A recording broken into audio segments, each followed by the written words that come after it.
Don'ts మీకు పాస్పోర్ట్తో పాటు అవన్నీ ఇచ్చి ఉంటారు. కాబట్టి మీరంతా కూడా ఇక్కడ భోజనాలు చేసేసుకోవాలి. ఎక్కడ కూడా ఇక్కడ స్టార్ట్ అయిందంటే అలా బయలుదేరి వెళ్ళిపోవాలి.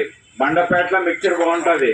మళ్ళీ మనం అక్కడ హంగర్లోకి వెళ్ళిపోతే మిక్చర్ దొరకదని చెప్పి బస్ ఆప్ అని చెప్పి మీరు అక్కడ ఏదైనా చేశారంటే కనుక GPS సిస్టమ్స్ పెట్టేశారు ప్రతి వెహికల్కి. ఎక్స్టెన్సివ్గా చెప్తాం. కాబట్టి మీరంతా ఒకటే గుర్తుపెట్టుకోండి, ఉద్యోగం దీంతో చేయించాలి, సెల్ ఫోన్తో చేయించాలంటే ఫోటోలు తీస్తే వాళ్ళు డిస్పర్స్ అయిపోతారు. కాబట్టి ఇప్పుడు కలెక్టర్ గారు కూడా ఇప్పుడు వెళ్ళారు, ఎందుకంటే జిల్లా ఆఫీస్కు కూడా ఆయన ఇన్ఛార్జ్.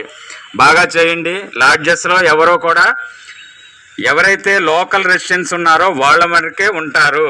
నాన్ లోకల్ వాళ్ళందరూ కూడా వచ్చిన వాళ్ళందరూ కూడా బయటకు పోతారన్నది ఒకటి చెప్పమన్నారు కలెక్టర్ గారు చెప్పిన ఇది. నేను ఏదైతే రూట్ మొబైల్స్ ఉన్నాయో వాళ్ళు చెప్పాలి.